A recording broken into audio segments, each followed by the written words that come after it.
Joining us in the hot seat of the situation this morning is Hannington Chumba, who is a director of the Kenya Forensic Examiners. When we hear this, we just imagine that, there are people, in dark rooms and wearing gloves and trying to sort out things happening. Good. And he's nodding. No, he's smiling, which he's is smiling good. because I it's was good. looking at this guy and saying, my goodness, these forensic people. Smile, keep up with your money. It's like they're uncovering all the crimes and sorting out all these people. They don't smile with anybody. When they see you, they know, okay, well, Hannington Chumba's been here before and he's here again with us this morning. Good morning, Hannington. Good morning to you. How are you doing? I'm okay. Yeah. And what about you? Very well, thank you. Karibu Sana. We're looking into National Cybersecurity Strategy 2025-2029. Obviously, there's a strategy for the country. We want to look into that, what it means and what it does, and the role of the public. How are we then involved in all of this and what must we do? Unpacking all of that this morning. So we're glad that you're here.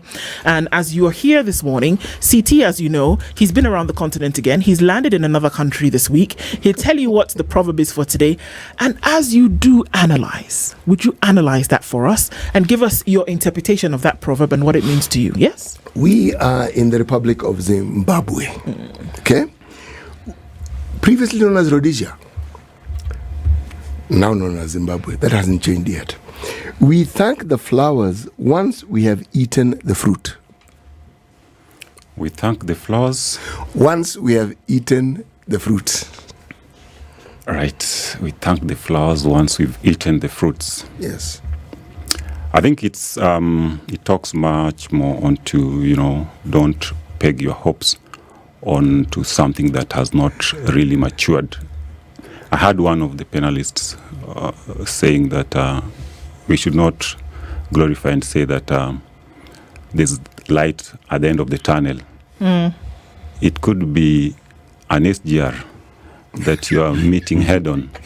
And so before you rejoice, you must ask yourself, is that light at the end of the tunnel the real light that I actually anticipate that is coming with good things? So I think the proverb is talking much more on an area where, we usually look at flowers and anticipate that there's something good that is coming out of, coming forth. So you see maize flowering, the maize corn is just about to, come on. However, sometimes you may not really live to see the maize, or even the fruit itself might not be there. If it is there, probably it's very bitter. You've analyzed it beautifully. Beautifully. Thank you. Beautifully, right. Indeed. So one understands that thing was given some forensic attention. Definitely. Indeed it was. All right, so there's a National Cybersecurity Strategy 2025-2029. Right. It's in draft. Yes. It's going to come out soon. And we're also looking at the role of the public in then being able to roll this out, getting understanding. But we want to get into now the cybersecurity, the status of it yet, that then led towards the draft of this strategy. So I would like an overview from you, Hannington. First of all, in terms of when we talk about you being the director of the Kenya Forensics Examiners, what do you do? So Kenya Forensic Examiners is a private institution or body that looks into collection of evidence, analysis of the same evidence, and being able to present the same evidence in a manner that is admissible to the law for various decisions. So it is an umbrella body that largely comprises of experts who have the knowledge in data acquisition and analysis for presentation in either tribunals or even courts for decision making. Yes. Okay. So private entity that is helping private and public institutions. Very right. All right. So what are some issues that you look into? There are quite a number.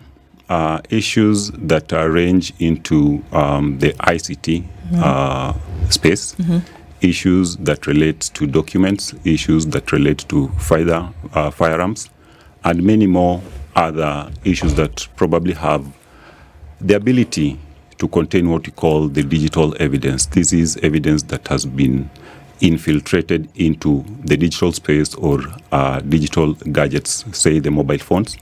Talk about the cloud itself.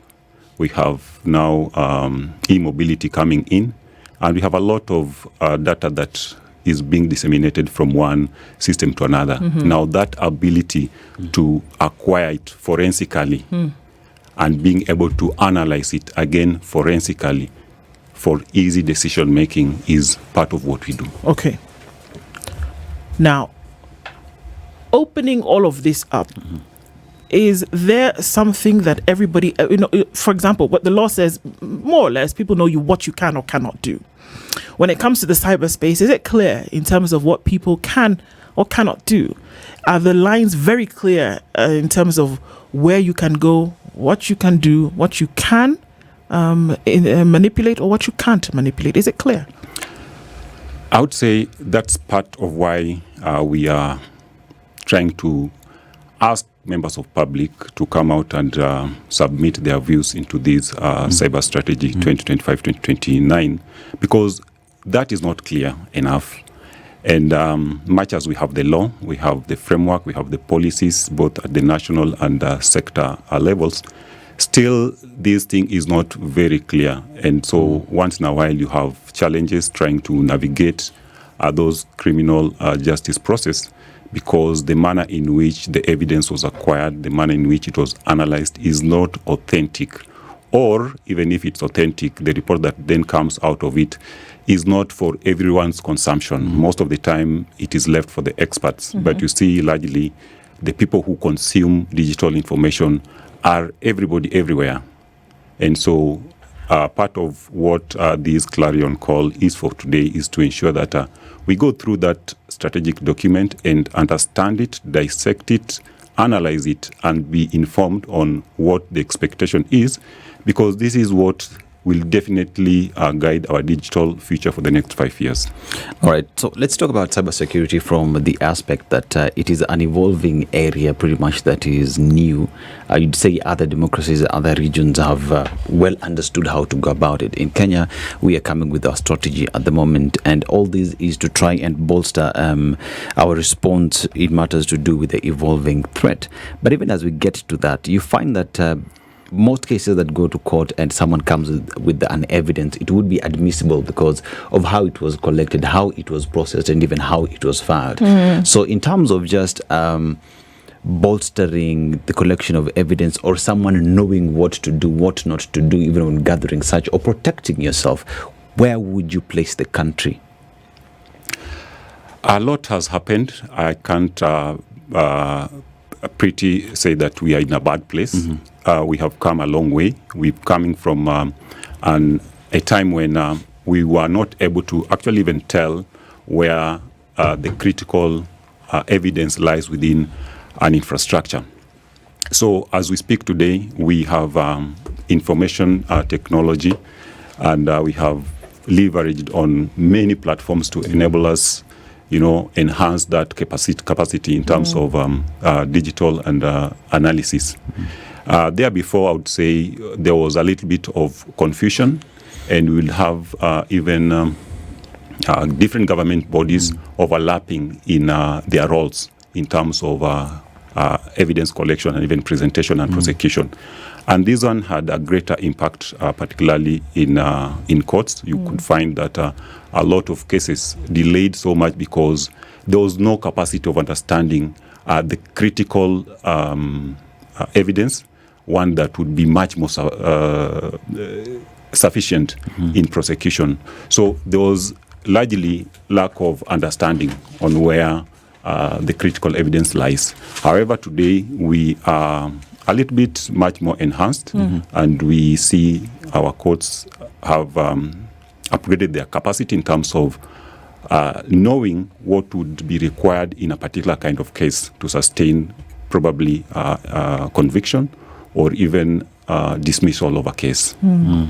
Okay.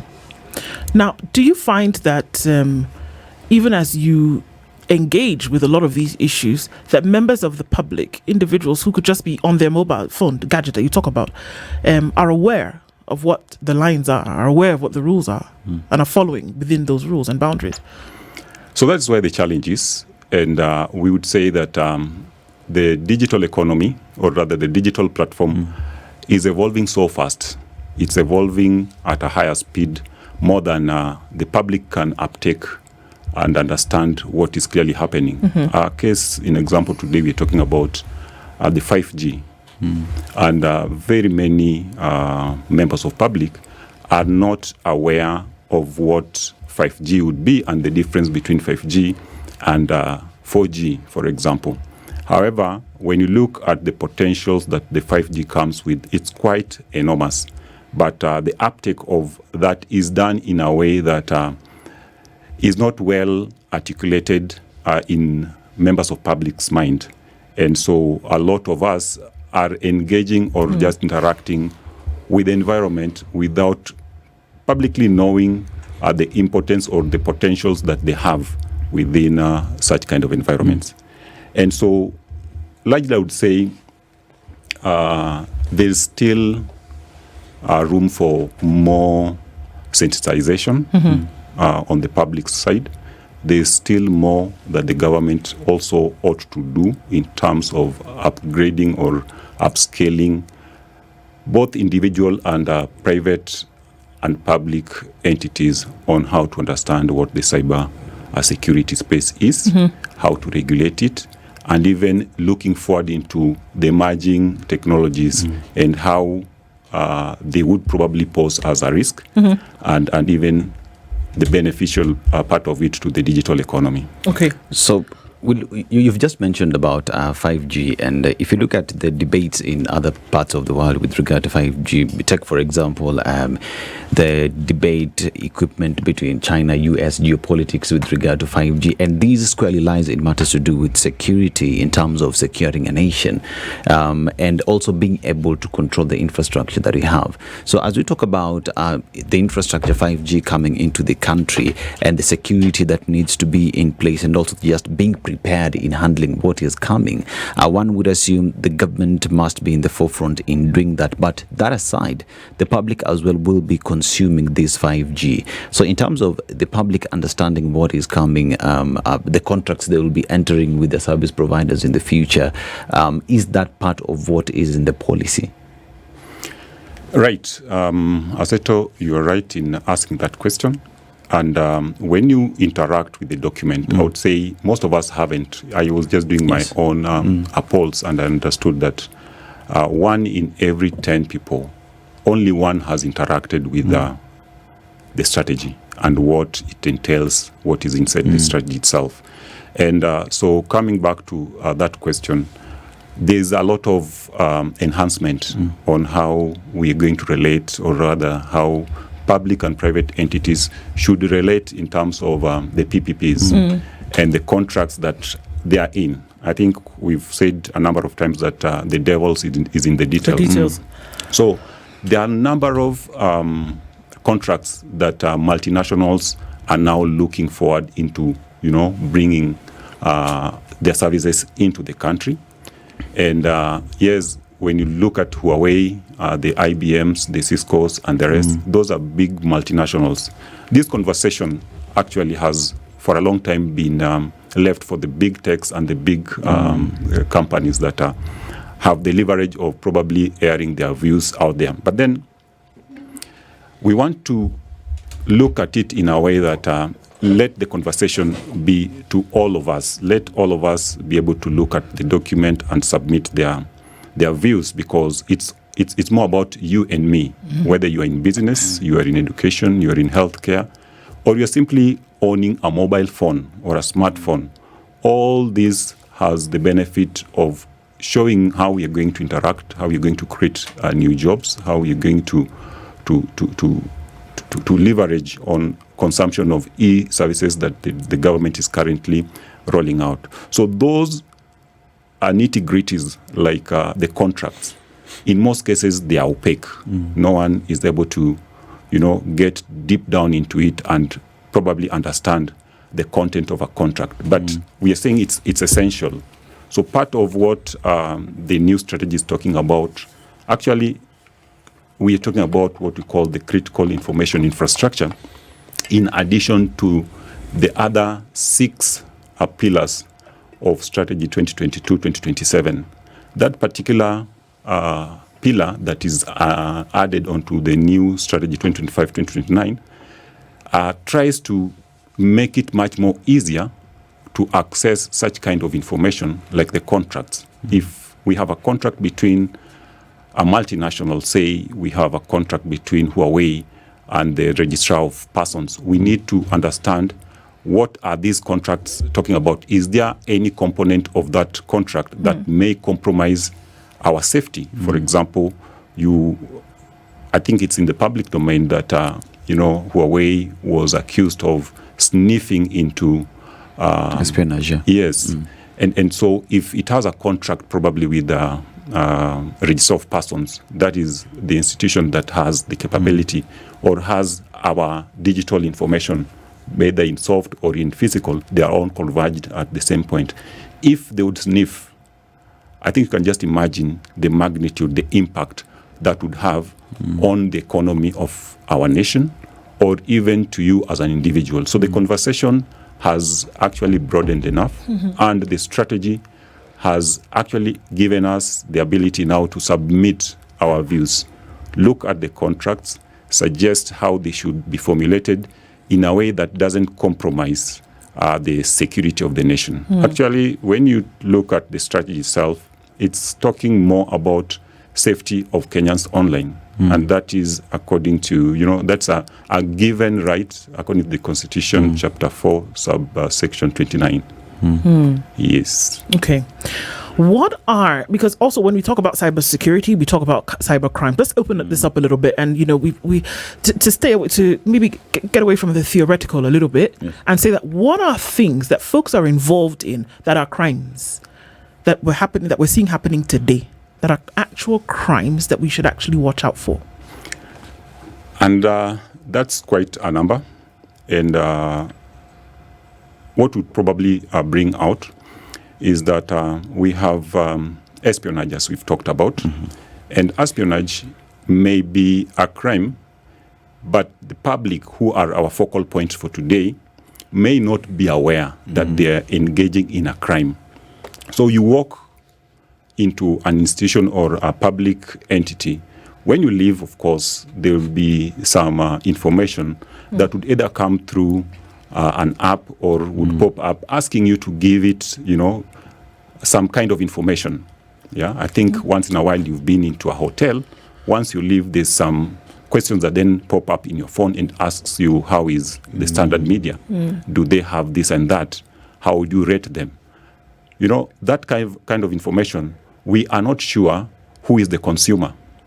At some point, you may find that you have given a very critical information to an entity that then may come up back to compromise the security of the nation. We also have a lot of information that is flying around, basically from users who are not well conversant with the social media and the law. So you go and start harassments, and you may not understand it as harassment. That is what I've seen with many young people. They may not understand it as harassment, but at the end of the day, there is something that you have invoked that then conflicts with the law. What do you mean exactly? So when I abuse somebody online, or what exactly are we talking about here? Of course, it could be abuse, but it could also be someone trying to, talk about your morphology, for example. Yeah, we have, young people trying to, look smart for various reasons, but then there are also others who would troll them. Like body shaming and yes, things like online. This. Okay. Online. And that's a common crime area where most people engage in without knowing that, this is a crime. Or if they know, they are not well conversant of what would be the impact of such kind of activities online. Now, this is an area that I have found that much as it has been, publicized, much as people have been sensitized, there is no matching statistics to show that we are experiencing some downward trend on such kind of activities. So it's increasing. People are It's- using social media. People are using the internet to actually, start wars from person to person. There is an increase on that, and much of the effort that the government is trying to put into sensitizing the members of public into it still goes unattended to, or most people who then engage in such kind of activities are not able to, simultaneously understand that now I have crossed the line of ethics and morality. So this is my question. Are there guidelines for people to know that this threshold you cannot cross? Is there something, for example, we know that it's very clear, and I guess this is one of the reasons why the strategy is being set up, but they said we know that you cannot take a gun pointed at somebody and take their belongings from them. It is a crime according to the law. You cannot steal from people. It is a crime. Do we know, for example, that it is a crime for me to get on the internet today and start to attack or troll somebody else? And what severity does it then bring about? Will I be fined? Can I be arrested? What would happen? What are the guidelines in terms of what I can or cannot do with this new media that is at everybody's fingertips? Right. Of course, I would say that with the much publicization of the law, we currently now have the Computer and Cybercrime Misuse Act of 2018, and it stipulates very well what is within your domain and what then would stipulate a violation. However, what I'm saying is that there is still some room for, enhancing that kind of a clarion call. Very few people have interacted with those laws, much as they've been existing since 2018. People have been prosecuted and people have been fined. However, there is still much more increase in terms of committing those crimes from the public sectors, individuals, and many more. And now we have a robust cybersecurity and data protection act that has come in, trying also to address the same. And I would say there's been a lot of information and public fora that has really tried to, enable members of public understand what is crime and what is not within the cyberspace. We are talking this morning with Hannington Chumba, who is the director of the Kenya Forensics Examiners, and we're looking at essentially what then forms the need to have a strategy towards cyber security and the role of the public. Understanding what boundaries cybersecurity draws then points us in the direction where we're saying, well, it's necessary to have a strategy. If people don't even understand what laws they're breaking, if people don't understand, what you cannot do within this space, then there's the need for a strategy. How on earth do people participate in something they don't understand? In some cases, they don't even know. And in some cases, maybe they've witnessed the functions of it, but they've never known that is what they're witnessing. So, as you say correctly, hence the strategy. Absolutely. Yes. All right. So who put together the strategy and what are some of the things that we're looking into and what would it guide? Right. So the strategy, let me go back a little bit and say that this is the second strategy. The first strategy was 2022-2027, the one that we are currently utilizing. And this is put together by the Minister of Interior in collaboration. Just repeat that again. The first one was 2022. No, 2022. 2027. That's the first one. That is the first strategy. Okay. The second is 2025, the one that is now a draft, to 2029. It's a 5-year roadmap plan through which we expect to be formulated and guided or ruled upon. Okay. So yes, I was trying to explain that this is actually done by the Ministry of Interior in collaboration with other stakeholders like the ICT Authority, and we also have a coordination committee called NC4, that is the National Cybercrime Coordination Committee, that now has the responsibility to respond to all the cyber crime issues in Kenya. So when they came up with a strategy, 2025-2029, it obviously spoke to the inefficiency or some discrepancies or the gaps that was then realized in the 2022-2025 strategy. However, they were not like inefficiency or gaps per se, but then whatever has been now added in 2025-2029 is in addition to what the 2022-2027 strategy has achieved. Part of what it has achieved, of course, is the formulation of the NC4, which now gives a roadmap on how to respond to cybercrime issues. It also established the Cybercrime and Data Privacy Act. It also came up with the Kenya Critical Information Infrastructure. So what is now added on 2025-2029 is an enhanced incident detection and prevention response. We also have the collaboration of our digital space with strategic partners, and just putting it into perspective, what we had earlier talked about, this is now where the treaties and the collaboration pact, the details then come in. I think probably when you talk about enhancement, it must be speaking to, there were no clarity in terms of how we were now partnering with the international collaborations.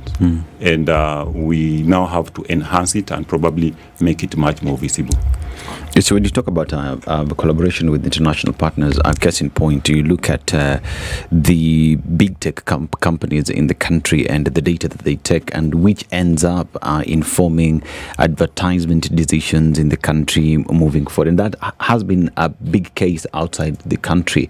But even as we talk about that, where is the Office of Data Protection Agency in all this conversation? Because here, as much as we talk about cybersecurity, there's also data that belongs to the citizens. The custodian is the data office. Is it part and parcel of this strategy? Right. So when we talk about the stakeholders, we are talking about key government ministries and departments that have their fingers into issues of cyberspace. So among them, we're talking about the Office of Data Protection Commissioner. We're also talking about the ICT Authority. We are talking about the CA. We are talking about the police. We are talking about many other institutions that also are private, but also are critical. So when you talk about critical infrastructure, we are talking about probably Safaricom, for example. These institutions that may not really be part of government, but then they are parastatals in they are probably handling a lot of information that when an incident probably would happen, it would impact greatly the economy of Kenya. So yes, indeed, the Data Protection Commission is part of the stakeholders into this bigger entity called the strategy stakeholders in cybercrime. The two questions I want to ask. One, within this country of Kenya, do we have facilities where people can actually get trained in matters forensic? As we speak, if you go through the strategy, that is one of the things that the strategy proposes to introduce. That is the National Cybersecurity Academy that would be addressing the capacity of individuals and even organizations in terms of training. However, as it is right now, it is not really specific that the government would have, or rather has, an institution where cybercrime professionals get trained, but mostly it is on an individual basis, and a few would be doing it from the corporate level. And as a training, you'd find that we have a lot of institutions, both physical and online, that provide the training depending on the need. I asked the question because there are very many key areas of forensics. It isn't just one. Sure. There are probably around 9. Now, when we look at the array of areas that a forensics meets the need or seeks to meet the need of, what is it that in this country you would say are the specific areas that our strategy will cover to ensure that these needs that call for the application of forensic science into? So I think need would go, or rather would be informed by the consumers. Part of why we are calling members of public then to submit their views is that once they've gone through the draft, they need to identify how they will interact with it and the places where they feel there are gaps. Because as an individual, I would say there's a lot of need on how we regulate information technology, the AI part of it, and the adoption of the new Internet of Things. That is a big thing that is coming very soon. And if we don't mitigate it, or rather be able to have a foresight on how we are going to handle it, then it's going to be a disaster. And this is not something that is quite new in this country, but we can as well look at the foreign countries and those who are a little bit developed than the US. You find today they are grappling with how do we then regulate an AI, because an AI is basically a machine that mimics human capabilities. It means that you have to train it. But what are the data that we use to train it? Because that is what will inform how it reacts to whatever kind of instruction that you give it.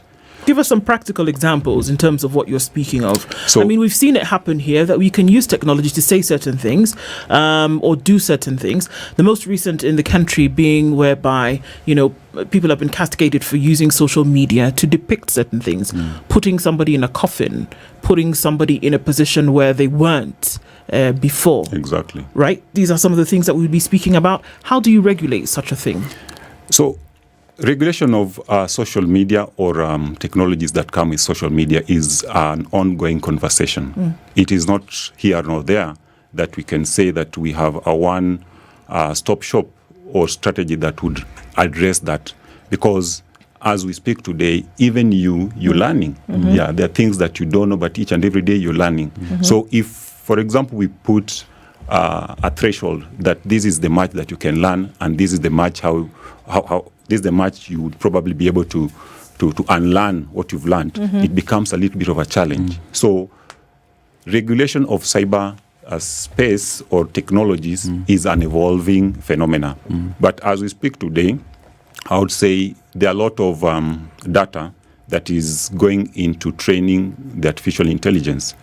And a lot of information that then comes out of it is what we call the false positive. An example would be that today, as I log in, I come in using my biometric. It could be something to do with my iris. Safaricom tells us today that your voice is your password. Yes. Now, tomorrow, AI would be able to mimic that voice and use it to open a very critical infrastructure. The question then comes, how would you differentiate that this was done by an AI and not a city, for example? Unless the person, because it's interesting because just the other day I sat in a meeting and I heard a promo of me. I said something which I know I didn't say. So at some point they With had your voice? Yeah, it was my voice. It was my voice, but I didn't do the recording. So somebody had, of course, had me say something, and they went into a studio and regenerated that voice. My voice to promo some product or something. And I sat there and I was gobsmacked and I said, wow, this is great, but I was never in a sound booth. I never said this. I didn't do it. So unless you're in the presence of the person for them to be able to deny or confirm that they actually did that recording, maybe you have studio time and a studio log, you wouldn't be able to say, I wouldn't be able to say I didn't do it. But I can tell you that I didn't because I didn't. But how then do you now, because how are you going to prove it? How will you disprove it? Especially if somebody uses it for something untoward, Sure. Because you can create entire speeches using I can just say my name is Ndu and they'll take my voice and replicate it and put it on the thing and we can go. I tell you, and it could be, it could also be both audio and visual. Yeah. For in this case, probably you just heard of your voice, And then, of course, you didn't say the words that probably were being... and this was innocent. Yes. It was an innocent thing. It was a promo for something. It was innocent. And imagine now we are gearing into Internet of Things proper. Deepfake. Yes, the deepfakes. Now it's coming full circle. And so we cannot even imagine the kind of things that would probably be coming, the things that would be perpetrated on those such kind of platforms. So the strategy here is trying to invite the public, like you, like Dennis and City here, to then look at how are we going to interact with all these enormous innovations that are now coming in. So we have e-mobility, as I'd spoken earlier, and these are vehicles that probably will not be driven specifically by a human being, but it's AI. Yes. So you feed into your location, and probably you give it some instructions here and there, and you take the back seat, and probably you fall asleep, and you find yourself in Somali, for example. So somebody else could be controlling the thing. Yes, that could easily happen. Or even someone could even sabotage and create chaos, maybe in the city, and we have no way to move out of it. Then the question then comes, what had we put in mind earlier on before deployment of such technologies that mitigated such kind of issues? Because Hannington, it could be innocent, isn't it? It could be. It could be. What we're trying to do is have a more efficient transport system, for example, yes. and we can use the technology of AI to be able to do this. Somebody standing outside a hotel, their car is in the parking lot, and then you click a button and the car comes empty to you. That's easy because you don't have to carry all your luggage out there. The car will come to you. Yes. So in the genesis of this technology, what you were trying to do was make life a little bit better. But the world of crime does not offer you that comfortability, because there will be people who will say, this is great, we can move a car on its own, nobody has to drive it. What can't you do? So how do you regulate that? So the regulation, as I said, starts from the data that we use to train it. And who then regulates that this is the correct data? Do we even know when it's collected? Today as I was coming in, I just gave out my ID and I gave out my telephone number or subscriber number. Do we know where that information gets to? Because I've seen him scribbling something on a black book. When it gets filled, who is the consumer? Where is it stored? How safe is it? Who is able to access such kind of information? And what can we do with that kind of information? Today I can go and maybe establish a company using those two information, my ID, my number, and someone has a company in your name with your credentials. Now you know the kind of impact that would then cause. Then he goes and tenders for some very big million multinational loan somewhere, and then you are here left with some debt that you are not even aware you took. And more worrying would be in the healthcare space. So someone would probably just prescribe something that is very harmful to you, and it's just through an AI without the approval of the actual doctor. Yes. And so how do you probably mitigate that? The question still is answered by what data are we using to then inform what that AI is capable of doing. Most of the time, we leave it like that. We get into supermarkets each and every day. We do a lot of shoppings. We buy this, we buy that, and we walk out. Unknowest to us is that someone is collecting some data innocently, probably to then inform our buying patterns, our preference in terms of the product that we consume. But that information may end up in a territory that is not meant to be. And probably someone has just sold it. Now we need to understand some of the things that are actually informing the decisions that an AI would do. Yes, because you may not even trace it that this one came out of the purchase or transaction that I did 2-3 months down the line. But is there any nation on this planet that is actually prepared for the ramifications of AI? Because with AI as we know it, there's always an improvement on it. And it looks like it is an improvement that is going to go well into the future. Yes. Yes, to the point where there are even those when you look at some of the doomsday movies that we saw, where AI more or less takes over everything that we do, some of the AI and the development that we see are not far off from those doomsday movies. Is there any nation really that is prepared for it?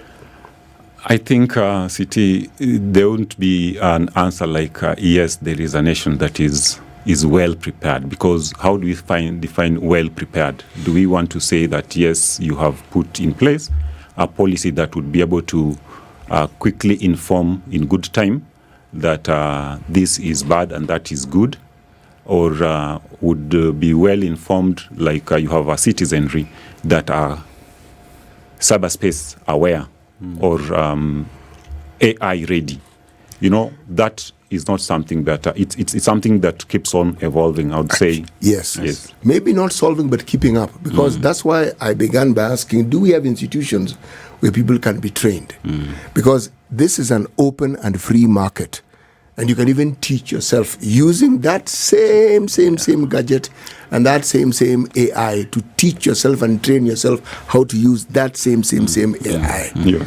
Now, if we do not have training facilities of our own where we can actually train people to ensure that whatever we teach them meets our needs. Let's say, for instance, every once in a while, one reads that a case could not go forward because of insufficient evidence. Now, forensic evidence is difficult to dispute. Sure. Unless you can provide perhaps more profound evidence, forensic, which now disputes that. Then there is the preemptive and preventative aspect of it, understanding how people who are likely to commit crimes think.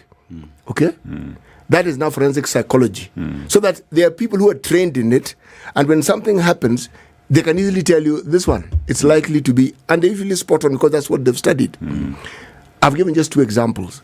The preparedness, in my view, is what is important. Yes. Because it helps you keep up. Yes. And I think, City, as you talk about preparedness, it's now what the strategy comes to put in place. Because if you look at, let's take, for example, places like Europe, they've come up with a Data Services Act that pretty much goes into controlling how AI is consumed, how it's prepared, how it's trained, so that it is in their database to do that. Through the strategy, I presume, is coming in place to give that protectionary measure. But even while at it, there is need for these communication, these talk that you're having to be escalated to get to the people, just so they know what to do and what not to do. Is that perhaps some of the recommendations in the strategy? And if so, how do you achieve that?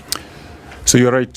Strategy basically is a plan. And when you don't plan, actually we say you plan to fail. Right. So what is in place as we speak is all that combined, that we want to have an area where we are then, aware of what we are actually protecting. We are in a place where we can comfortably say that most of our stakeholders, that is you and me and the multinationals and the experts, are able to articulate issues that are well within the framework within which we want to be guided by within the 5 years. And so, as I said earlier, part of the strategy today on the 2025-2029 ICT security strategy points to establishment of an academy, National Cybersecurity Academy. Now, part of what we need to then interrogate is what are these courses that will be offered by the National Cybersecurity Academy? Will they be at a cost? How affordable would they be? What are the curriculum that then would be informing what the National Cybersecurity Academy are training on? Are they things that inform whatever is currently the challenges within the environment that we are operating at? So if you give your views and ask that we want to understand much more on what this academy would be offering, then you give the institution an easier time then now to, come up with something that informs the challenges that are currently being manifested within the environment. But you see that most people have not even interacted with the document, and 25th of April this month, would be the last day of submission. Okay. This strategy has been on this platform for slightly more than 2 months today. Yes. Okay. But I believe Kenyans, as usual, would give that last minute push. But did you tell people well in advance that it was going to be where it is? So, that is now the work of the National NC4 and the Minister of Interior. Okay. Yeah, I'm not part of that stakeholder in itself. I'm here now to urge the members of public. I'm also submitting my views like the rest of us.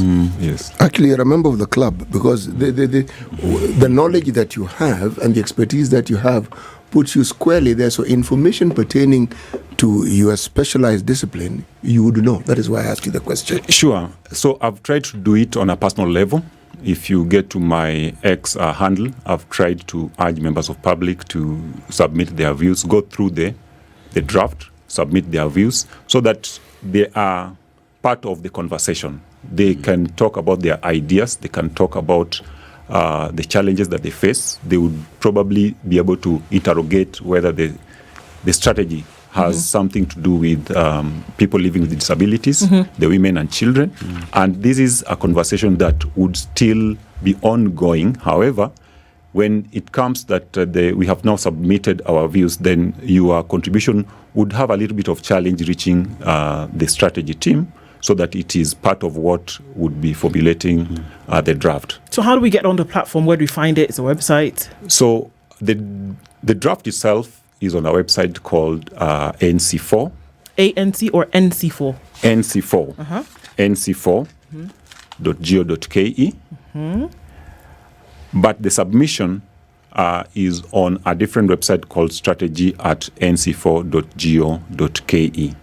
So once you get into strategy@nc4.go.ke, you'll have an opportunity to submit your views. So strategy@nc4.go.ke is the email address through which you send submissions? Yes. Okay. But the website, which is nc4.go.ke, is where you can actually go view the draft. Yes. Okay. Exactly. All right. So I'm going to ask really quickly also then, by the time people are giving their submissions and if these will be included in the draft, what's the time between giving a submission, entering this on the draft before then it's now presented for finals? I think that takes a little bit of